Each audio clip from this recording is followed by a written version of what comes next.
নমস্কার, দেখছেন অমৃত 360 নিউজ আর আপনাদের সঙ্গে রয়েছি আমি রিমা। আর আমি এই মুহূর্তে চলে এসেছি যোধপুর পার্ক তালতলা মাঠে। আর আমার পেছনের দৃশ্যটা দেখে ইতিমধ্যেই আন্দাজ করেই ফেলেছেন এখানে কিন্তু টান টান উত্তেজনা রয়েছে ফুটবল টুর্নামেন্টকে কেন্দ্র করে। তার কারণ তালতলা মাঠে 93 নম্বর ব্লক তৃণমূল কংগ্রেসের সহযোগিতায় ফুটবল টুর্নামেন্টের আয়োজন করা হয়েছে।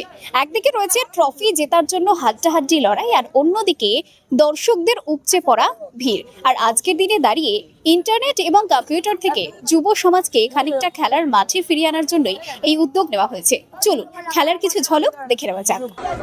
দুটো টিমের প্লেয়ারদের আমরা বারে বারে অনুরোধ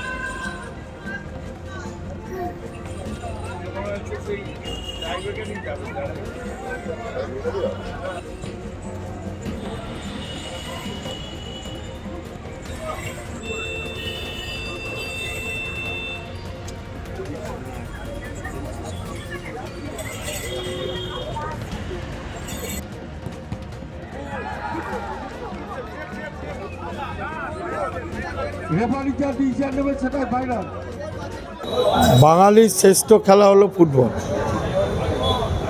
যে কোনো কারণেই হোক, কলকাতা শহরতলির থেকে আস্তে আস্তে ফুটবল খেলাটা প্রায় উঠে যেতে বসেছে। আমরা যেখানে আছি এখানে চুনী গোস্বামীর মতো প্লেয়ার এখানে থাকতো। আমরা চেষ্টা করছি যাতে ফুটবলের প্রাণটা যাতে আরও ফিরে আসে, আরও ফুটবল খেলাটা ভালো হোক, আরও ফুটবলের থেকে ছেলেমেয়েরা আকৃষ্ট হোক, বাড়ির গার্জিয়ানরা যাতে সবসময় ক্রিকেটে না পাঠিয়ে কিছুটা ফুটবলে পাঠাক, এটাই আমরা চাই।